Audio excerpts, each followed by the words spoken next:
ആ പരാതി അന്വേഷണം ഒന്നും എവിടെയും പൂർത്തിയായിട്ടില്ല. അദ്ദേഹം SP ആയിരുന്ന സമയത്ത് ക്യാമ്പ് ഹൗസിൽ നിന്ന് മരം മുറിച്ച കേസ്, കളവായി മരം മുറിച്ചു കൊണ്ടുപോയി ഫർണിച്ചർ ഉണ്ടാക്കി എന്നതിന്റെ വ്യക്തമായ തെളിവുകളുടെ പിൻബലത്തിൽ നൽകിയ പരാതി, ആ അന്വേഷണം ഇപ്പോഴും എവിടെ എത്തിയിട്ടില്ല. വിജിലൻസ് അത് പൂർത്തീകരിച്ചിട്ടില്ല. മാത്രമല്ല, പരാതിയിൽ ആദ്യത്തെ പരാതിക്കാരൻ എന്ന് പറയുന്നത് ഒരു SI ശ്രീജിത്താണ്.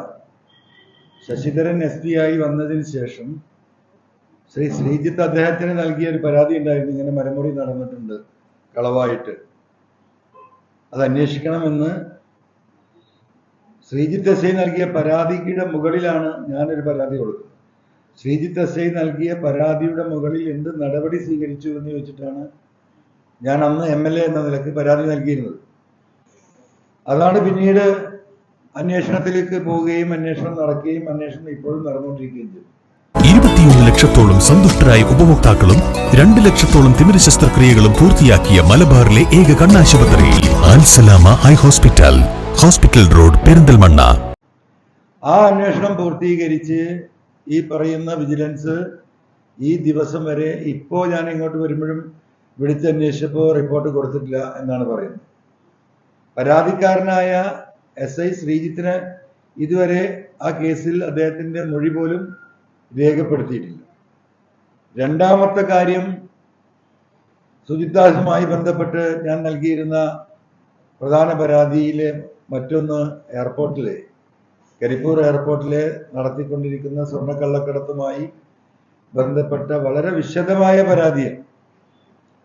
ആ പരാതിയിലും അന്വേഷണം പൂർത്തീകരിച്ച് റിപ്പോർട്ട് നൽകിയിട്ടില്ല എന്നാണ് ഞാൻ മനസ്സിലാക്കുന്നത്. കാരണം റിപ്പോർട്ട് നൽകിയിട്ടുണ്ടെങ്കിൽ പരാതിക്കാരനായ എനിക്ക് അദ്ദേഹത്തെ വെറുതെ വിട്ടാലും, അയാൾ കുറ്റക്കാരനാണെന്ന് കണ്ടെത്തിയാലും, ഇനി ഒന്നുമില്ലെങ്കിലും സ്വാഭാവികമായിട്ടും അതിൻ്റെ കോപ്പി പരാതിക്കാരൻ നിലക്ക് എനിക്ക് നൽകേണ്ടതാണ്. അതുണ്ടായിട്ടില്ല.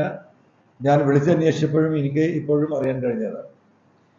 അപ്പോൾ ഞാൻ കഴിഞ്ഞ 5-6 മാസമായി പറഞ്ഞു വരുന്നത്, കേരളത്തിലെ മുഖ്യമന്ത്രിയുടെ ഓഫീസും RSSുമായുള്ള ബന്ധത്തെക്കുറിച്ചാണ് ഈ ഓരോ ഘട്ടത്തിലും ഞാൻ വിസ്തരിച്ചിരുന്നത്.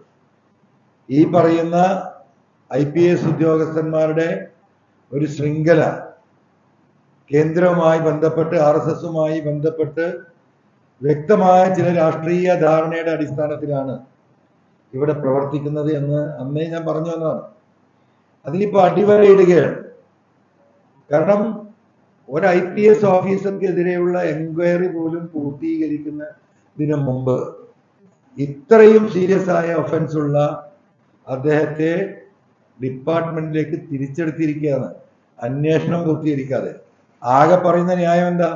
6 മാസത്തേക്കായിരുന്നു സസ്പെൻഡ് ചെയ്ത്, 6 മാസം സസ്പെൻഷൻ ആ ഡേറ്റ് ആയി എന്നാണ്. സാധാരണ സസ്പെൻഡ് ചെയ്ത് കഴിഞ്ഞ് അന്വേഷണം നടക്കുമ്പോൾ ഇത്തരത്തിലുള്ള കേസിൽ പ്രത്യേകിച്ചും ആ സസ്പെൻഷൻ കാലാവധി അന്വേഷണം പൂർത്തിയായിട്ടില്ലെങ്കിൽ നീട്ടുകയാണ് ചെയ്യുക. സ്വാഭാവികമായിട്ടും ഇന്ന് വരെ കണ്ട എല്ലാ കേസുകളെടുത്ത് പരിശോധിച്ച് നോക്കിയാലും അങ്ങനെയാണ്. പക്ഷെ ഇവിടെ സസ്പെൻഡ് ചെയ്തിരുന്ന 6 മാസത്തേക്കാണ്. വളരെ ബാലിശമായ ഒരു ന്യായമാണ് സർക്കാർ പറയുന്നത്. അന്വേഷണം വരട്ടെ, പിന്നെ എന്തിനാ സസ്പെൻഡ് ചെയ്തിരുന്നത്? പിന്നെ എന്തിനു വേണ്ടിയായിരുന്നു സസ്പെൻഡ് ചെയ്തിരുന്നത്?